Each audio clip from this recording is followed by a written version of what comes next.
I'm standing in a field of mud. It gets muddy here after it rains, and since we're only 20 miles from Lake Michigan, that can happen frequently, even in July.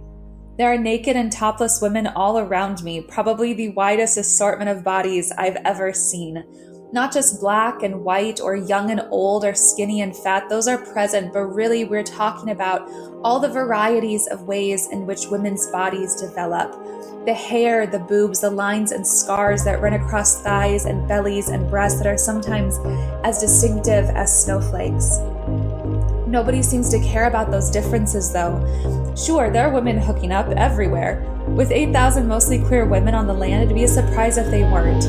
I always say, if you bring a girlfriend here, be prepared to leave without her, because time on the land is so transformative, almost rapturously romantic that anything can and does happen. This female utopia, where women take shifts to chop carrots or make the campfires or do all-night security, is also safe. For most of us, it's the first or only time we've ever felt truly 100% safe from harassment, objectification, judgment, violence, rape. It's a muddy utopia. I love it, and I'll never see it again.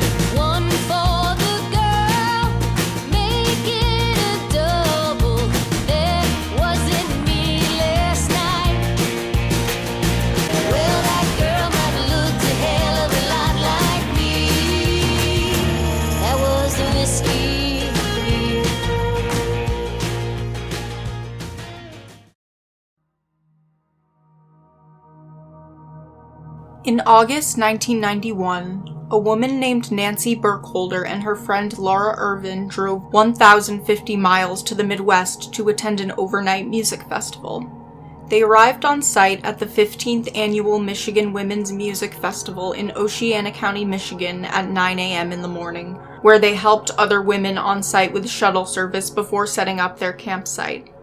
The festival was slated to start at 2 p.m. While waiting for Irvin to return from picking up their friend on arrival from a bus, Burkholder was approached by two women who started badgering her with intrusive questions.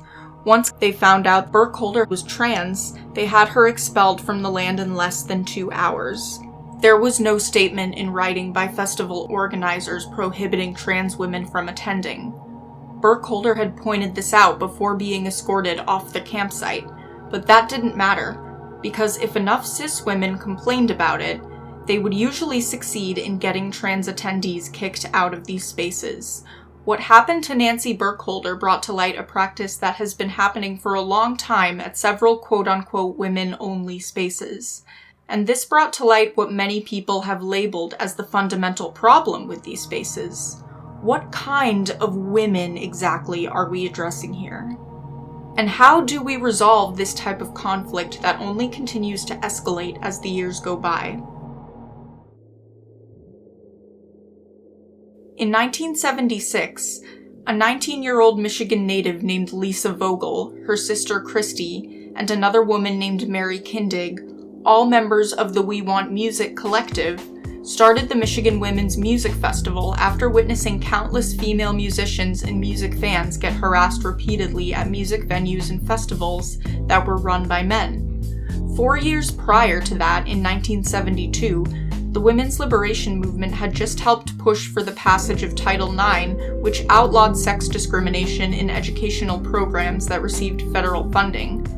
Despite all of the movement's flaws, and trust me, there were a lot, the second wave of feminism led to a large legal and cultural reckoning in America, where large institutions, workplaces, and schools had finally begun to legally recognize that women deserved equal opportunities as their male counterparts, and recognize that access to abortion should be a right. Initially run on a smaller portion of land, Mishfest gradually garnered an onslaught of support from fundraisers and increased proceeds from former festivals, allowing Vogel and her leadership to purchase 650 acres of land in the town of Hart in Oceana County, Michigan, affectionately referred to as the Land. This rural patch of land was where the Michigan Women's Music Festival took place each year, entirely run and staffed by women, from performers to PAs, ticket holders, kitchen staff, and electrical workers. Mishfest became a safe haven and niche for women that predated Lilith Fair by at least 2 decades and even outlasted Lilith Fair for nearly a decade and a half. The names that Mishfest drew to their grounds every year were massive. Pauline Oliveros gave a tuning meditation workshop there, and lineups would range from the beloved queer momfolk duo The Indigo Girls to the knife and dildo-wielding punk legends Tribe 8, in addition to well-loved bands in queer feminist circles like La Tigra, The Butchies, Team Drush, and Antigone Rising. However, the glaring issue that was brought to the surface by the Nancy Burkholder incident left an indelible stain on the festival's legacy. And this is still discussed today as a purveyor of the onslaught of anti-trans violence within queer women's circles that would continue to garner major headlines over the years, especially once the internet became more pervasive in spreading misinformation. I was listening to Todd in the Shadow's Song vs. Song podcast the other day where his co-host Lena Morgan, a trans femme individual, expressed her disappointment with the trans exclusionary radical feminism that was so pervasive at Mishfest. I had sort of alluded earlier to the fact that we would talk about Mishfest, and that was a music festival in Michigan, was very well known. It was this all women, all predominantly gay music festival, which sounds great until you find out that it's women with a Y, and the big phrase became women born women, and it was extremely trans exclusionary. And it's funny, there's all these things that we're talking about now, all these legislations that are coming through, and because there's this much larger trans visibility for everybody, all these questions are coming up. But for anybody who grew up during a certain time and already were thinking about these things, this is old stuff.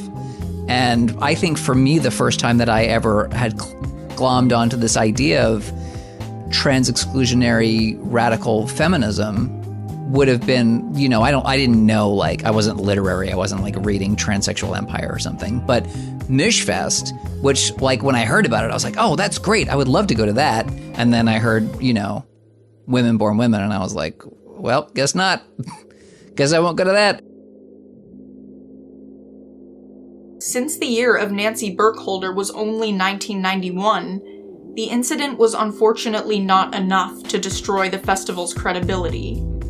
And when you look at the way that trans women at large were perceived and depicted in popular culture at the time, it's not very difficult to discern why it was so easy for people to turn a blind eye. This led to years of boycotts against the festival by several queer activist collectives. One of these was a group that went by the name Camp Trans. Beginning in 1991, Camp Trans held annual demonstrations outside the festival to protest the Don't Ask, Don't Tell-esque policy that trans attendees at the festival were subjected to. Camp Trans was spearheaded by well-known trans activists and scholars like Leslie Feinberg and Ricky Ann Wilchins. It also boasted several members from Boston and Chicago chapters of the Lesbian Avengers. Camp Trans wanted to dialogue with the women at Mishfest in order to advocate for the inclusion of trans women in the festival, but they weren't allowed on the land. Luckily, they had allies on the inside. The Lesbian Avengers, a radical group of activists, invited Camp Trans onto the land. Ricky, afraid for the group's safety, asked for an escort. 2 hours later, members of Camp Trans passed through the gates of Mishfest, flanked by dykes in black leather jackets. The tension was thick as they walked through the clusters of tents. By the time they reached the middle of the camp, over 200 women had gathered to hear them speak. A hush spread over the crowd. Leslie took the stage and spoke truth. There have always been transsexual women helping to build the women's movement. And whenever you have been in a large gathering of women, I assure you, You have been with transsexual women. Did you feel unsafe? They're women in a women-hating society, so of course transsexual women want to be welcomed into women's space for the same reason that every woman does, to feel safe. A huge cheer arose from the crowd, and for one night, the members of Camp Trans and Mishfest slept under the same stars.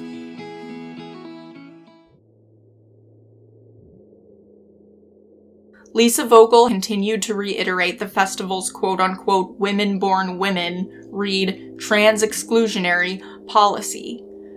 Vogel has continued to reiterate that this is not a policy, but an intention, and that it's up to attendees whether or not to respect this intention. And the scariest part of Vogel's tactics and manner of speaking from an optic standpoint is that she's not the Andrea Dworkin or J.K. Rowling type of TERF who theatrically bellows and hollers about how her precious, delicate cisgender woman's rights are being infringed upon by the trans agenda. She's the type of TERF who positions herself as peaceful, rational, and reasonable, which makes her considerably more dangerous. She's expressed that while she believes trans women are women, she continues to hold on to her stance of the women-born women intention, which didn't exactly come as a shock to me. If you're familiar with the way language can signify where a person stands, just look at the festival's branding. They spelled women with a Y. That's basically shorthand for if you don't have XX chromosomes, then GTFO. As a response to the ramped-up Camp Trans protests in 2006, Vogel released a public statement doubling down on this intention. And on the bullshit shit-ass-o-meter, this ranks really high. But you know what's really perplexing about Vogel's flimsy lack of commitment to her bigotry? It's the fact that she was fully aware that trans women have attended Mishfest for years. She knew that. And yet she continued to reiterate this intention of women-born women. I guess she was simply too thick in the skull to realize that she was still perpetuating a form of rhetorical anti-trans violence. As Sarah Ahmed once wrote, "A feminist project is to find ways in which women can exist in relation to women. Solidarity does not assume that our struggles are the same struggles, or that our pain is the same pain, or that our hope is for the same future. Solidarity involves commitment and work, as well as the recognition that even if we do not have the same feelings, or the same lives, or the same bodies, we do live on common ground." Unfortunately, many so-called gender-critical feminists do not subscribe to this idea. Instead, they subscribe to Vogel's line of thinking.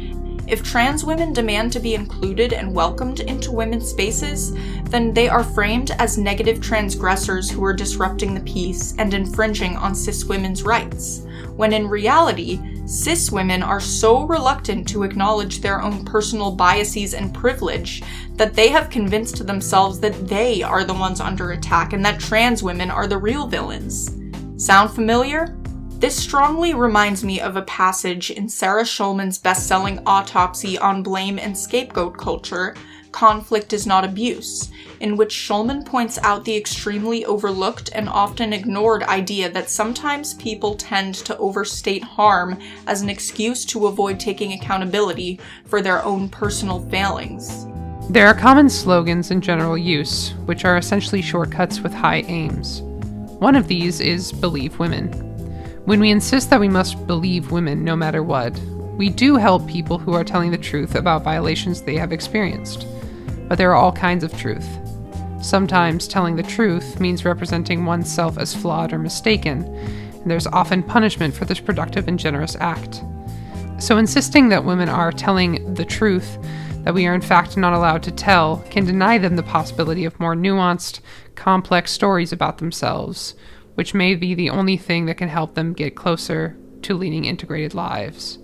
What about when women say things that aren't true because they don't understand themselves, ourselves? Being defended, of course, is rarely deliberate when we are not self-aware, self-critical, accountable, or psychologically sophisticated. Are others still required to obey? Which kind of safety are we endorsing here? Is it the safety from psychological power over and actual harm, or is it the safety from being made uncomfortable by accurate information that challenges one's self-perception? Schulman's theory here really hits a nerve for me, because it touches on the same personal conflicts that I have always had with women-only spaces. What kind of women are actually welcome there? Because when we look at the glaring facts, it's transparently obvious that whoever is welcome there, it's not trans women. In 2014, numerous bands started to announce that they would pull out of Mishfest, coming out with statements in support of trans rights, including the festival's biggest headliners, the Indigo Girls. The festival only survived for another year after that, until Vogel finally caved and decided to end it. Rather than choosing to change with the times, rather than choosing to be open to actually being inclusive of every woman, Vogel made it very clear to the public that she would rather take this beautiful thing she had created and drive it off a cliff.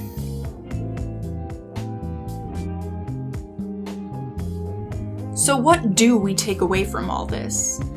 First, we must consider how, rather than being an isolated instance of discrimination, Mishfest illuminates a much larger set of systemic injustices embedded in these spaces. As Susan Stryker wrote in The Advocate, "No, Mishfest was not unique. I want to stress that since the 70s, there are and always have been feminist and lesbian spaces and organizations that are welcoming and inclusive of trans women, just as there have been lesbian and feminist spaces and organizations that have excluded us. I transitioned in the late 80s and early 90s, and have been personally excluded from women-only discussion groups, bathhouses, play parties, and dance clubs."